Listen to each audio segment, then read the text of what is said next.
Assalamualaikum warahmatullahi wabarakatuh, anak-anak ibu yang saleh dan saleha. Kembali lagi bersama Bu Vita. Hari ini kita akan belajar matematika, yaitu tentang pecahan. Sebelum belajar, jangan lupa untuk berdoa terlebih dahulu ya. Berdoa dipersilakan. Oke, kita langsung mulai belajar ya.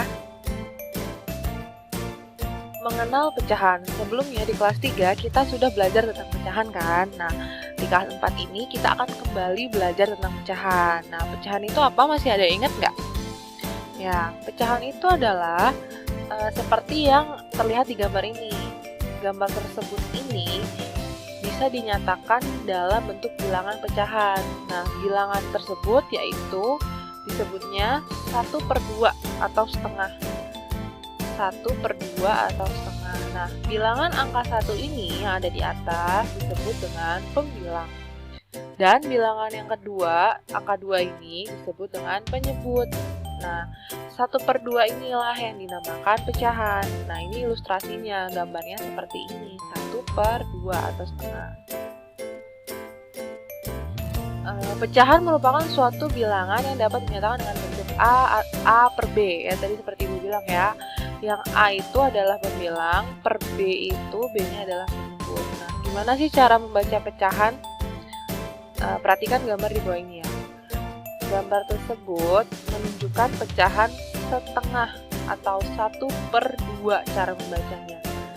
Nah, kalau gambar yang kedua ini menunjukkan pecahan 2/4 karena yang di akhir itu ada 2 ya, jadi 2-nya ditaruh di pembilang. Lalu penyebutnya itu jumlah totalnya, ada berapa bentuknya? Ada 1, 2, 3, 4, jadinya 2/4. Itu disebut dengan pecahan.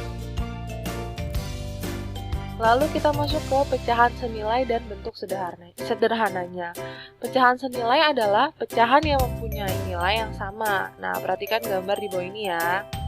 Ada gambar menunjukkan pecahan 1/2 bagian atau setengah bagian. Lalu ada gambar yang menunjukkan 2/4 bagian. Nah, lalu ada gambar yang menunjukkan 3/6 bagian. Nah, ini kalau diperhatikan sama pengarsirannya, sama bentuknya, sama pengarsirannya ini. Jadi ini bisa disebut dengan pecahan senilai. Gimana caranya sih biar kita tahu pecahan itu senilai atau bukan? Nah, ini cara pertama untuk menentukan pecahan senilai, yaitu mengalihkan pembilang dan penyebut dengan bilangan yang sama. Ya, tadi kan penyebutnya pecahan pertama itu 1/2. Nah, kalau misalnya yang kedua itu kan tadi pecahannya 2/4, makanya 1/2 itu kita dikali angka yang sama, yaitu atas kita kali 2, pembilang kita kali 2, penyebut juga kita kali 2. Jadi sama-sama dengan 2/4, sesuai dengan gambar yang tadi ya. Lalu yang keduanya itu kita kalikan angka 3. Nah, pembilang kita kalikan 3, berarti 1 dikali 3, lalu penyebut kita kalikan 3, yaitu 2 kali 3. Jadi hasilnya 3/6, sama seperti gambar yang sebelumnya. Ya, nih gambar yang sebelumnya, ini kan 2/4, dari angka 1/2, dikalikan dengan angka yang sama, baik pembilang atau penyebutnya. Jadi hasilnya 2/4 dan 3/6 juga. Itu dinamakan pecahan senilai. Ada cara lainnya juga, yang kedua itu adalah membagi pembilang dan penyebut dengan bilangan yang sama.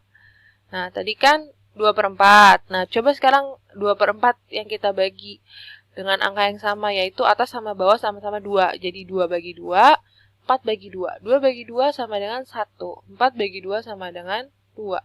Jadi 2/4 senilai dengan 1/2. Nah, lalu yang 3/6 juga. Sama-sama kita bagi 3. 3 kita bagi 3 sama dengan 1. Lalu 6 kita bagi 3 sama dengan 2. Jadi 3/6 dan 1/2 merupakan pecahan yang senilai. Begitu. Jadi ada dua cara ya. Yang pertama itu dikalikan, yang kedua itu dibagi.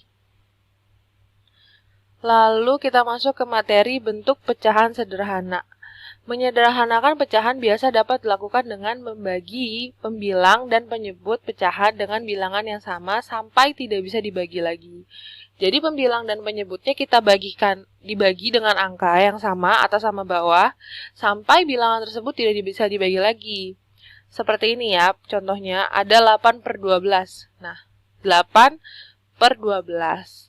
Pembilangnya kita bagi 4, penyebutnya juga kita bagi 4. Jadi 8-nya kita bagi 4 sama dengan 2, lalu 12 penyebut kita bagi 4 juga sama dengan 3. Jadi hasilnya 2 per 3. Nah, 2 per 3 ini nggak bisa dibagi lagi dengan angka yang sama. Jadi stop di sini. Jadi bentuk sederhananya dari 8 per 12 adalah 2 per 3. Oke, sekian dulu pembelajaran hari ini. Jika masih ada yang belum paham, kalian bisa langsung tanya sama Bu Vita ya. Terima kasih sudah menyimak dengan baik. Tetap jaga kesehatan kalian dan tetap semangat belajar dari rumah. Wassalamualaikum warahmatullahi wabarakatuh.